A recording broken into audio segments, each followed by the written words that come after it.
Depuis sa fenêtre, au deuxième étage, Mike Gallagher observait sa femme embrasser avec ferveur Jake Williams devant la porte de leur maison. Jake, celui qui s'était toujours proclamé son plus proche confident. Jake l'avait ramené du centre-ville après qu'ils eurent passé de longues heures en tête-à-tête. Cette rencontre marquait leur 5e rendez-vous, et tandis que Mike observait et écoutait en cachette leur conversation, il découvrit un plan conçu pour l'humilier davantage. Jake avait déclaré ouvertement à Christy qu'il désirait une semaine entière en sa compagnie. Après avoir brièvement réfléchi à la suggestion, elle secoua la tête, quoique avec hésitation. « Pas toute la semaine, Jake. »« Pas tout de suite, » clarifia-t-elle. « Peut-être le week-end, à une condition. »« Quelle condition ?» demanda-t-il. « Il faut que tu arranges le coup pour que Mike paie notre virée, » déclara-t-elle, rayonnante de sa propre idée. Jake ricana. « Ça me paraît absurde, » fit-il remarquer. « Tu sais très bien que ma situation financière dépasse largement la sienne. Je peux facilement prendre en charge tous les frais. »« Non, non, » l'interrompit-elle. « Tu ne comprends pas l'essentiel. »« Et quel est-il exactement ?» Jake haussa un sourcil, la regardant d'un air interrogateur. « L'humiliation de Mike, » répondit-elle. « Avoue, mon chéri. Tu prends plaisir à le rabaisser, n'est-ce pas? À le faire souffrir, à le faire se sentir complètement nul à chaque fois que vous interagissez. » Eh bien, hésita Jake, d'un ton traînant. Tu vois, c'est vraiment mon ami le plus cher, et... baliverne. Rétorqua sa femme, l'exaspération évidente alors qu'elle levait les yeux au ciel. Ce que j'ai compris, c'est que tu te délectes de le tromper et de le dégrader presque autant que moi. Et chaque fois qu'on fait des trucs pareils, c'est un plaisir inégalable pour moi. Elle était si excitée qu'elle faillit sauter de joie. Écoute, Christy, arrêtons cette mascarade qui n'en finit plus, la supplia-t-il. Sois avec moi et abandonne ce loser à son triste sort. Je veux t'épouser et te consacrer le reste de ma vie. Son rire résonna en réponse. Ce que je te propose à la place, mon beau, finit-elle par articuler. Laisse-moi faire en sorte qu'il paie l'intégralité de notre week-end torride et passionné, et ensuite, je considérerai ta demande en mariage. Ça te convient? Jake laissa échapper un léger soupir d'irritation, mais ne put s'empêcher de ricaner. Oh, je suis sûr que ce week-end sera extrêmement agréable, murmura-t-il à son oreille, l'embrassant une fois de plus avant de s'apprêter à regagner son véhicule. Je te recontacterai bientôt, mais ne me fais pas trop languir. Elle observa le départ de Jake, lui faisant même signe alors qu'il s'éloignait en voiture. Ensuite, elle tourna son attention vers la maison qu'elle partageait avec son époux, Mike.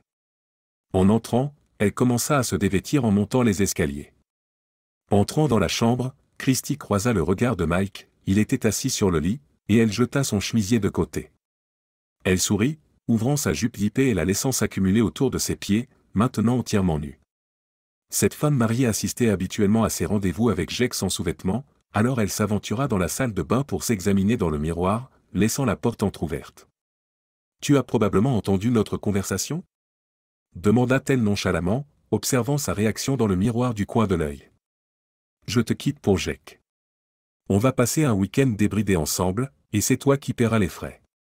Finalement, je vais te quitter définitivement pour l'épouser.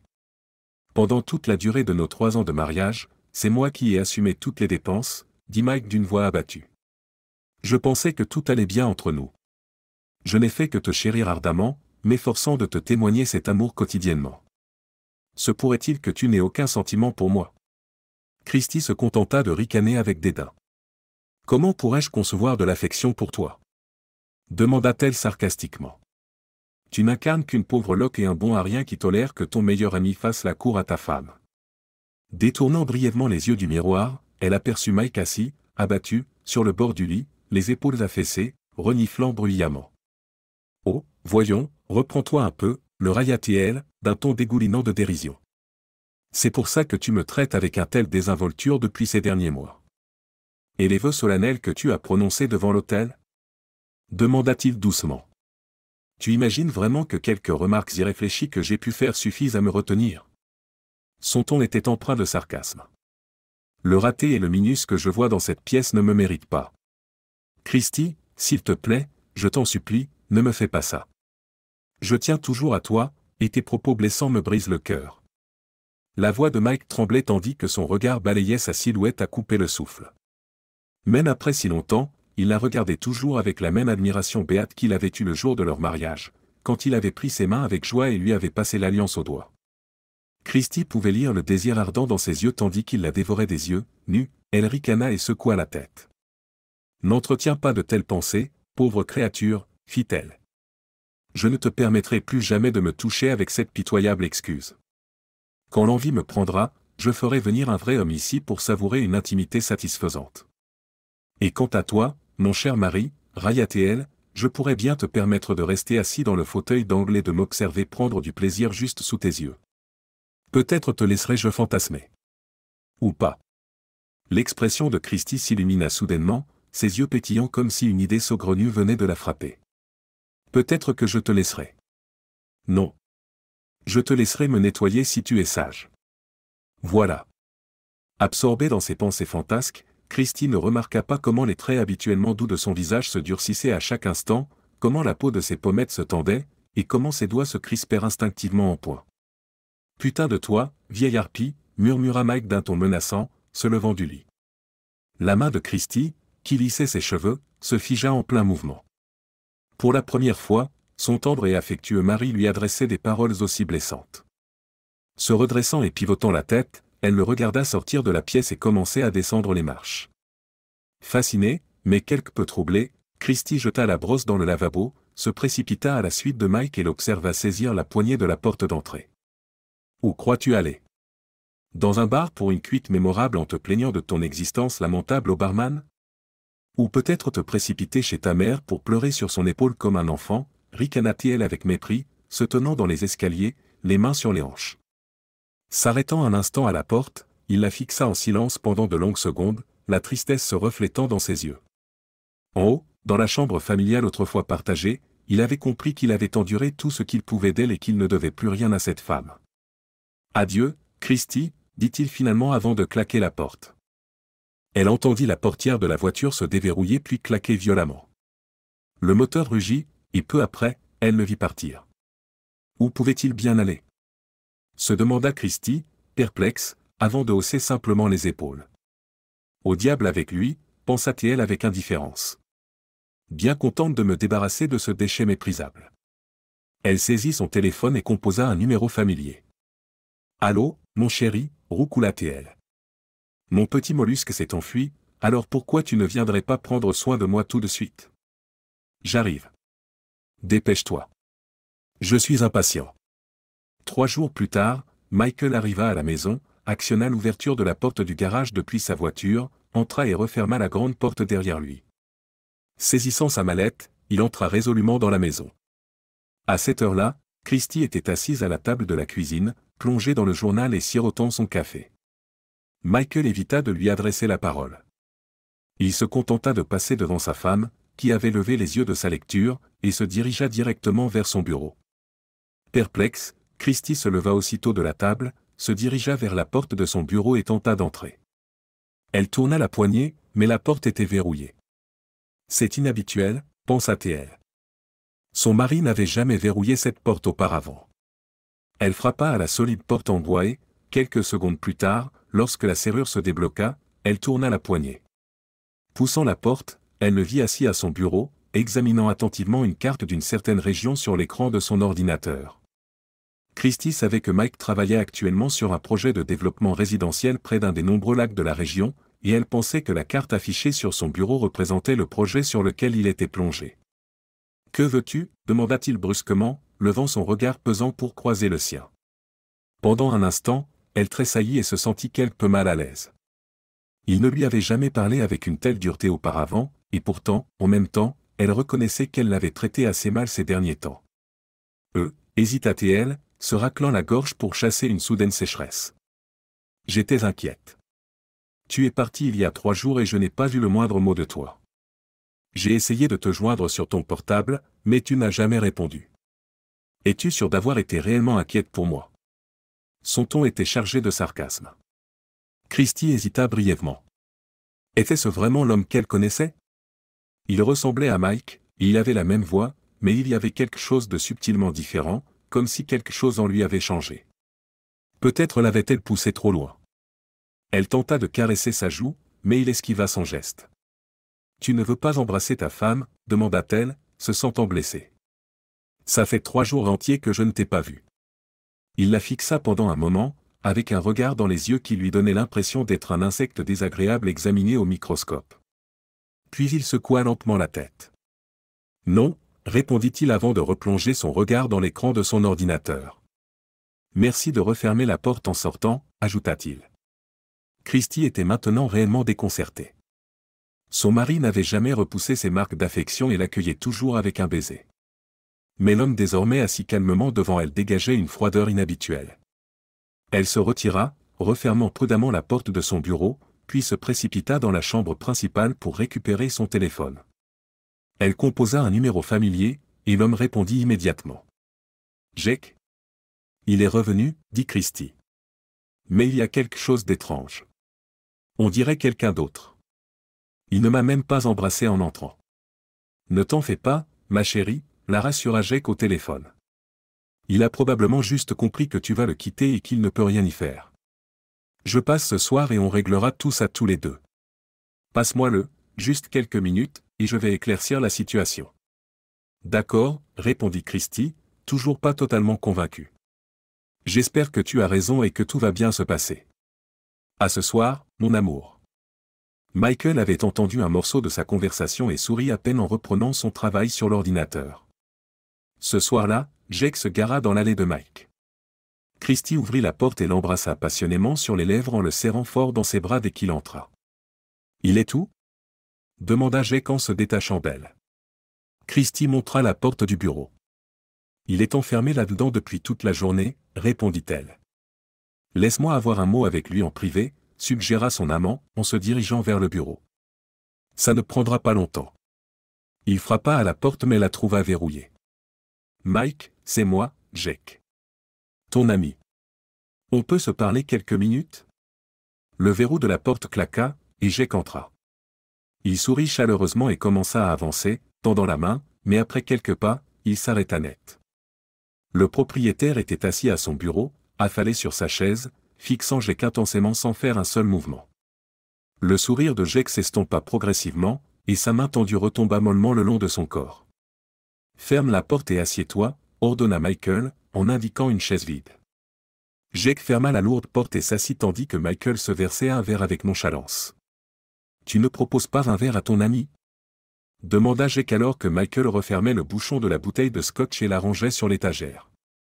Michael le fixa un instant, comme s'il regardait dans le vide. « Ami ? Es-tu vraiment mon ami ?» questionna Michael. Jake sembla mal à l'aise et détourna le regard. Mince. Christy avait vu juste. L'individu assis en face de lui n'était plus l'homme docile et serviable qu'il avait pris l'habitude de côtoyer. « Bien sûr que si, » répondit Jake. « Je suis ton meilleur ami depuis des années, non ?» Michael ricana. « Meilleur ami, hein ?» répéta-t-il lentement, comme pour savourer l'expression, la laissant rouler sur sa langue. « Dis-moi, mon cher. » interrogea Michael. « Meilleur ami.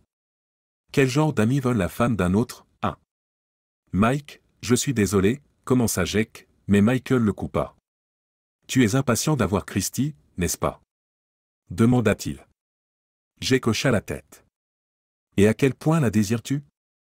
En d'autres termes, quelle valeur lui attribues-tu ? De quoi tu parles ? » Je ne comprends pas, Mike, répondit Jake, la confusion se lisant sur son visage. N'essaie pas de faire l'innocent, Jake, Michael sourit d'un air narquois. Tu es un homme d'affaires expérimenté avec un sens aigu du commerce, sinon, tu n'aurais pas amassé tous ces millions. Tu sais que chaque transaction a un coût. Je vais donc te reposer la question. Quelle importance Christy a-t-elle pour toi ? Je ne sais pas, murmura Jake, manifestement déstabilisé. Tu laisses entendre quoi, là ? demanda Jake. Bingo, mon pote, confirma Michael avec un sourire en coin. J'admire beaucoup ta nouvelle Bentley. Combien elle t'a coûté ? Plus de 500 000. Elle a été faite sur mesure, répondit Jake, dissimulant à peine sa fierté. Et la voiture est entièrement payée ? demanda Michael. Bien sûr. Elle est entièrement à moi, affirma Jake. Eh bien, ça ferait un bon début pour notre affaire, sourit Michael, faisant tournoyer son verre qui scintillait à la lumière. « À toi » fit-il en trinquant, levant son verre et en prenant une gorgée. « Attends, quoi? Tu proposes que je troque ma Bentley contre Christie ?» Les lèvres de Michael se courbèrent en un léger sourire. « Plus 25% de ta valeur nette » ajouta-t-il d'un ton léger. Les yeux de Jake s'écarquillèrent. « C'est plus de 50 millions de dollars » s'exclama-t-il, haletant. « Tu plaisantes, j'espère, ou alors tu es complètement fou. D'après mes données, cela représente exactement 52 450 389,25 $, fit remarquer Michael en jetant un coup d'œil à son ordinateur. Et tu te trompes. Je suis tout à fait sérieux. Jake se leva d'un bond de la chaise qu'on lui avait offerte, arpenta anxieusement le bureau, marmonnant pour lui-même et jetant parfois des regards noirs à Michael. Michael resta calme à son bureau, feuilletant des papiers avec désinvolture et semblant ignorer les mouvements agités de son ami. Finalement, Jake cessa de faire les 100 pas avec frénésie et se laissa retomber dans le fauteuil, fixant Michael avec tension. « Donc, tu me demandes ma voiture et 25% de ma fortune en échange de Christie ?» interrogea Jake. « Ouais, » répondit Michael. Christie avait raison. Ce n'est plus l'homme que j'avais si facilement l'habitude de manipuler. Pourquoi devrais-je même envisager cette idée? J'ai déjà ta femme, ricana Michael, ouvrant l'un des documents sur son ordinateur et l'imprimant. Il retira la feuille avec un léger bip de l'imprimante et la tendit à Jake. Oui, mais qu'adviendra-t-il quand ton conseil d'administration et tes actionnaires mettront la main là-dessus? Crois-tu que tu resteras aussi riche et puissant une fois ce document scandaleux rendu public, songea Michael, se versant un autre verre de scotch. C'est du chantage, s'étrangla Jake, se crispant en lisant la lettre qui révélait tous les faits et les détails complexes de leur liaison, y compris comment lui et Christie avaient émotionnellement tourmenté Mike et terni sa dignité pendant longtemps. Peut-être. Pensant ce que tu veux, mais mon offre n'est valable que jusqu'à demain midi. Après-midi, le prix monte à 50%, plus une participation majoritaire dans ta société. Tu veux Christie? C'est mon prix. C'est du vol qualifié. Cria Jake avec colère, levant les mains au ciel. Tu ne t'en tireras jamais. Peut-être que oui, peut-être que non, dit Michael pensivement, prenant une gorgée de sa boisson. Mais je sais que tu la veux, n'est-ce pas? Dieu seul le sait. Il haussa les épaules. Pourquoi tu la voudrais, mais c'est mon prix. Et voici autre chose. Si tu acceptes ma proposition sans réserve, je ferai en sorte que vous deux restiez ensemble pour le reste de vos jours. Je disparaîtrai et n'interviendrai plus jamais. N'est-ce pas ce que tu désires? Bien sûr que si. Je chérirais de passer le reste de mes jours avec Christie, dit Jake. Michael sourit. Alors, si tu acceptes, je m'engage même à préparer un dîner spécial pour vous deux, proposa Michael. Qu'est-ce que tu en penses? J'ai besoin de temps pour réfléchir, répondit Jake. Michael acquiesça. Je te donne jusqu'à demain midi. Et n'oublie pas, ajouta-t-il, fliquant théâtralement son poignet et tapotant le cadran de sa montre avec un ongle, le temps presse. L'ancien ami sortit un mouchoir de sa poche et tamponna rapidement la sueur de son visage et de son cou. S'il te plaît, assure-toi de fermer la porte en sortant, ajouta Michael, indiquant que la réunion était terminée. Je ne te retiendrai pas plus longtemps. Jake se leva en titubant et sortit du bureau, l'esprit confus. Michael jeta un coup d'œil à travers les rideaux alors que Jake et Christie partaient. Il sourit et passa quelques coups de téléphone. Christie rentra à la maison tôt le matin dans la voiture de son bien-aimé. Michael entendit leur conversation dans l'allée. « Pense-y bien, dit Jake. Dans quelques jours, nous pourrons commencer notre nouvelle vie, libre de Mike. Maintenant, laisse-moi entrer et goûter à tes viennoiseries, ajouta-t-il, attrapant Christie par ses fesses rebondies. Elle rit et repoussa sa main. Pas maintenant, mais bientôt, lui assura-t-elle. J'ai hâte que Mike nous serve le petit déjeuner comme un serveur. Christie l'embrassa et regarda Jake s'éloigner en voiture. Elle entra ensuite et remarqua la lumière allumée dans le bureau de son mari. Je me demande s'il est resté là tout ce temps, se demanda-t-elle. Elle essaya la porte, mais elle était verrouillée. Mike. Elle appela à travers la porte. Je veux partir. La voix de Michael répondit de l'intérieur. Christie s'arrêta un instant à la porte verrouillée, écoutant, mais décida de ne pas insister. Elle était plus qu'un peu troublée par le comportement étrange de son mari et monta à la chambre principale. Le lendemain matin, Michael reçut un bref message de Jake. Marché conclu. Il répondit promptement, fournissant le numéro d'un compte offshore ainsi qu'une note indiquant qu'il vérifierait le virement pour confirmer son succès. Quelques heures plus tard, Michael confirma que le montant stipulé avait été intégralement crédité. Il transféra ensuite rapidement les fonds, les divisant en plusieurs autres comptes accessibles uniquement par lui. Les questions financières étant réglées, il envoya un message à Jake et à Christy. Dîner ce soir. Je vous invite. Soyez ici précisément à 19h. Il sortit pour se procurer les ingrédients nécessaires pour le repas du soir et revint 1 heure plus tard, se concentrant sur ses préparatifs culinaires. Michael adorait cuisiner, et il y avait quelque chose de particulièrement poignant, teinté de nostalgie et de tristesse, dans ce dîner d'adieu, tant pour lui que pour ses invités. Christy rentra à la maison vers 18h ce soir-là et se dirigea directement vers la cuisine. Elle n'avait jamais été témoin, ni même imaginé jusqu'à cette nuit-là, les talents culinaires de son mari, mais de toute évidence, il s'y connaissait en cuisine. Quoi qu'il préparât, cela sentait extraordinairement bon. Je ne savais pas que tu savais cuisiner, remarqua-t-elle, sincèrement étonnée. Il la dévisagea, haussant un sourcil et posant les 2 mains sur la table avant de répondre. Il y a beaucoup de choses que tu ignores à mon sujet, rétorqua-t-il en s'essuyant les mains avec un torchon. Si tu avais passé un peu de temps ici au lieu de fuir auprès de ton amant, tu en aurais peut-être découvert davantage. Au moins, j'ai appris à me défendre. Maintenant, va te préparer. Ton petit ami ne va pas tarder. Une fois de plus, comme la veille, elle tenta de l'embrasser sur la joue, mais il se détourna et recula pour éviter le contact. Christy s'éloigna de la cuisine et monta précipitamment les escaliers, une larme coulant sur sa joue. « Qu'est-ce que j'ai fait ?» se demanda-t-elle. Quelques instants avant cette heure, Jake arriva et sonna à la porte. Michael ouvrit et l'invita à entrer. Sans hésiter, Jake sortit les documents signés du dossier qu'il avait apporté et lui remit un jeu de clés de la Bentley. « Les affaires d'abord, n'est-ce pas ?» Michael gloussa légèrement. Comme convenu, Jake répondit par une légère toux. « Diable, j'ai la gorge sèche après tout ça. Ça vous dérange si je prends quelque chose à boire ? Merci d'avoir tenu parole.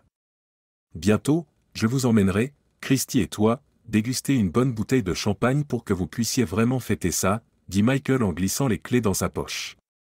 Il était déjà impatient de se glisser derrière le volant de la Bentley flambant neuve. Peu de temps après, Christy descendit l'escalier, rayonnante et d'une beauté à couper le souffle dans une courte robe noire au dos entièrement nu qui laissait peu de place à l'imagination. Michael remarqua qu'elle avait enlevé ses alliances. Elle s'approcha de la table à manger, et Michael lui tira courtoisement une chaise. Elle lui sourit en s'asseyant, mais il ne lui rendit pas son sourire. Jake s'assit également, affichant un sourire plus large que celui du chat du Cheshire. « Tu es absolument magnifique, ma chère, » dit Jake en lui baisant la main et en la regardant avec adoration. « Et je vois que tu as enfin ôté ces alliances. C'est excellent. » Elle sourit une fois de plus tandis que Michael apportait 2 coupes de champagne et les plaçait sur la table devant eux. Il se retira dans la cuisine et revint 1 minute plus tard avec un grand plat.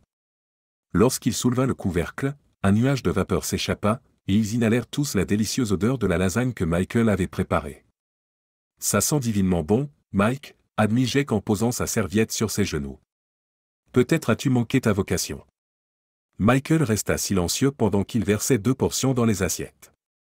Christy souleva ses couverts mais s'arrêta, levant les yeux vers lui. « Tu ne te joins pas à nous ?» demanda-t-elle. Michael secoua la tête en versant le champagne dans de hautes flûtes. « Non, » répondit-il. « Ce dîner de célébration est exclusivement pour vous deux. Je ne veux pas gâcher votre plaisir du repas ou de votre compagnie mutuelle. » Michael recula et les observa un moment siroter leur champagne, portant des toasts l'un à l'autre et à leur avenir radieux ensemble. Rapidement, ils cessèrent de le remarquer, pas même lorsqu'il se faufila dans son bureau avec un sourire narquois. S'asseyant, il jeta un coup d'œil à l'horloge. D'un instant à l'autre, pensa Michael, et en effet, quelques instants plus tard, il entendit 2 bruits sourds et le cliquetis d'une fourchette tombée. Quittant son bureau et jetant un coup d'œil dans la salle à manger, il vit Christy et Jake affalés sans vie sur leur chaise. Le visage pâle de Jake était pressé contre sa lasagne à moitié mangée, sa main gauche pendant presque jusqu'au sol. Le corps de Christy, sa robe remontée jusqu'aux cuisses, avait légèrement glissé de la chaise, révélant les jarretelles de ses bas de manière séduisante. Sa tête était tombée en avant contre sa poitrine, et sous son bras, qui avait glissé par-dessus la coudoir de la chaise, gisaient des éclats d'un verre brisé. Excellent, pensa-t-il.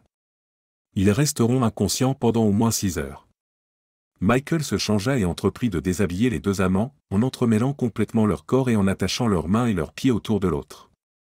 Attrapant un chariot à roulettes dans le garage, il roula les deux à l'extérieur.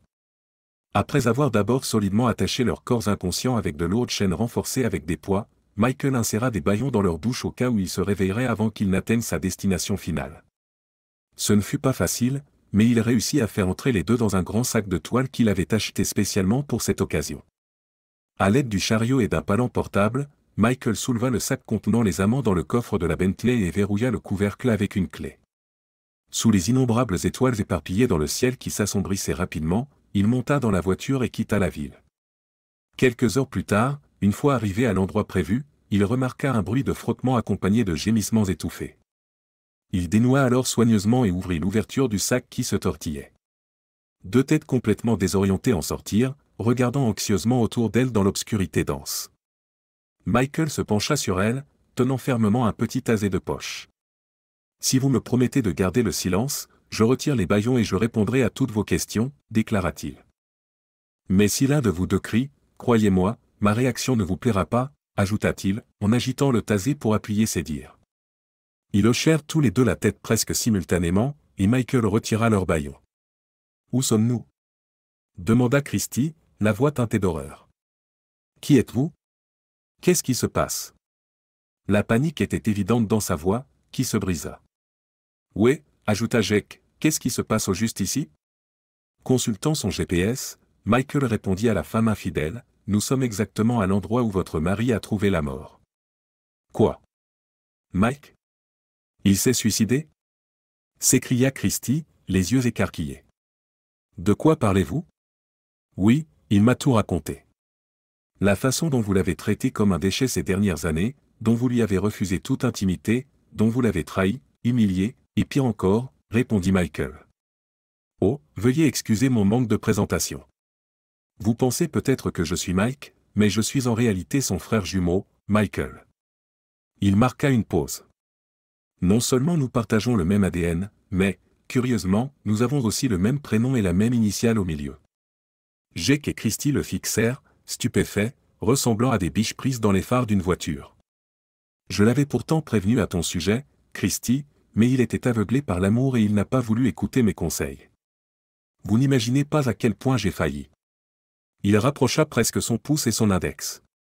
À intervenir et à dire quelque chose quand le prêtre a demandé si quelqu'un avait une objection pendant la cérémonie de mariage. Mais je suis resté silencieux à l'époque, et je m'en veux encore, ajouta-t-il, avec amertume. Vous? Vous étiez vraiment à notre mariage? Demanda Christie, stupéfaite. Je ne me souviens pas de vous avoir vu. J'étais habillé discrètement, me fondant dans la foule, expliqua Michael. Vous voyez, Christie, même si Mike et moi nous ressemblions presque trait pour trait à l'extérieur, nous étions totalement différents à l'intérieur. C'était un homme patient, compatissant, qui aimait l'harmonie avec tout le monde autour de lui.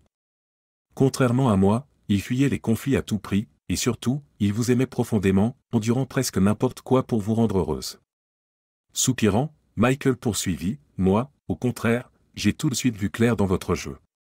J'ai soupçonné que vous le trahiriez à la première occasion, par pur intérêt et pour votre propre bénéfice. Comment je le savais?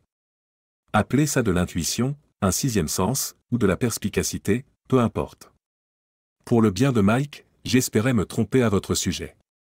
Mais, malheureusement pour lui, j'avais vu juste. Il parla d'un ton sombre, les mains jointes serrées, regardant au loin. Mike ne m'a jamais dit qu'il avait un frère, murmura Christie, choqué. Oui, parce que je lui ai spécifiquement demandé de ne pas en parler, répondit Michael. Officiellement, je n'existe même pas. Je vous dirai bien pourquoi, mais je serais alors obligé de vous éliminer. Il rejeta la tête en arrière et éclata d'un rire sec. Comme vous pouvez le voir, il fait assez sombre maintenant, vous ne reconnaissez peut-être pas l'endroit où nous sommes, continua Michael après avoir ri de sa propre blague.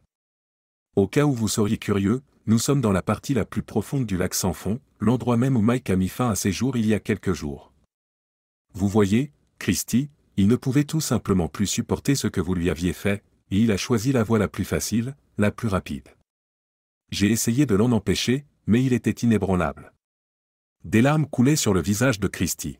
« Mike, il s'est vraiment suicidé ?» demanda-t-elle, la voix tremblante. Oh mon Dieu! Je n'ai jamais voulu qu'il meure. Connerie. Espèce de sorcière menteuse, cracha Michael avec dédain. Vous lui avez dit en face que vous ne l'aviez jamais aimé.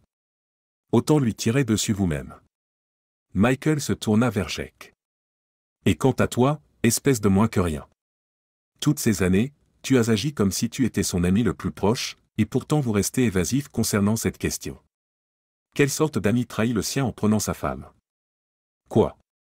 Tout à coup moins bavard? Peut-être, enfin, qu'une pointe de honte a commencé à vous ronger? Demanda Michael avec un sarcasme mordant. La vérité est que, la médiocre excuse d'être humain que tu es, tu n'as jamais été son allié. Tu l'as exploité pour satisfaire tes désirs égoïstes, te délectant de manipuler ses émotions, trahissant sa confiance et l'humiliant à chaque occasion. Pourtant, vous m'avez assuré que Christie et moi serions ensemble pour toujours. Vous vous souvenez que vous me l'avez promis? Demanda Jake d'une voix rauque. Il releva la tête et presque renifla, son regard rempli de haine envers celui qui le retenait. Vous m'avez trompé. Vous m'avez berné. Michael gloussa seulement. Vous avez raison. Je vous ai dit que vous resteriez ensemble, vous deux, pour le restant de vos journées. Et à la vérité, je ne mentais pas, remarqua Michael. J'ai seulement omis de dire que le temps qu'il vous restait allait être drastiquement réduit. Ainsi, le temps qu'il vous reste sera profond, sans être éternel, et vous quitterez tous les deux le monde le même jour, comme des histoires sentimentales. Ricana Michael. Et bordel à vous, vous l'aurez mérité. Après tout, vous avez orchestré une trahison contre mon frère. Ne me fais pas ça, ne nous fais pas ça. Christie pleurait, les larmes ruisselant sur son visage. Michael la regardait avec une expression glaciale et sombre. Mike m'a confié qu'il avait prononcé ces mêmes mots avant que tu ne l'humilies et ne le trahisses avec ton amant. Il était complètement anéanti quand il me l'a raconté, a dit Michael. À l'époque, tu t'étais contenté de le narguer ouvertement, lui ordonnant d'accepter le rôle de cocu que tu lui avais réservé. À présent, c'est ton tour d'affronter l'inévitable, misérable créature. Tu es fou, un maniaque délirant. Cria-t-elle, se débattant à l'intérieur du sac. Libérez-nous immédiatement. Ça ne finira pas bien pour toi. Michael haussa les épaules. Peut-être pas. Ou peut-être que si, dit-il. Quoi qu'il en soit, une fois que votre lettre d'adieu aura été découverte sur votre ordinateur, cela n'aura plus d'importance. Il eut un sourire narquois. Je dois admettre que c'est une lettre profondément touchante et désolante. Mais passons à autre chose. Vous savez probablement que personne n'a jamais cartographié les profondeurs de ce lac. Ce n'est pas pour rien qu'on l'appelle sans fond. Et avec le poids solidement attaché autour de vous deux par cette chaîne, je suis presque certain que votre descente sera rapide. Michael tendit la main et fit tinter les maillons de la chaîne. Les deux complices, pétrifiés de terreur, le fixaient avec des yeux sauvages et effrayés, tremblant de façon incontrôlable. D'après mes calculs, vous ne tiendrez pas plus de 60 secondes avant de perdre connaissance. Vous pourriez même persister quelques minutes de plus après cela. Bon, c'est l'heure de se séparer. Michael soupira avec un sourire déséquilibré. Malheureusement, il n'y a pas de prêtre disponible cette fois. Pas d'alliance, pas de mélodie cérémoniale, pas de vœux contraignants. Néanmoins, j'espère sincèrement que vous profiterez de votre lune de miel. Bon voyage. Michael desserra complètement le sac et, se forçant, le bascula jusqu'à ce que les deux amants, se débattant, luttant et hurlant de panique, plongent dans l'eau.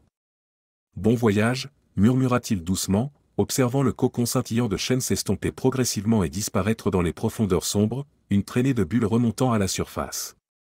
Bientôt, les bulles cessèrent, et sur l'étendue sombre du lac, traversée seulement par un chemin scintillant de clair de lune, le silence régna de nouveau.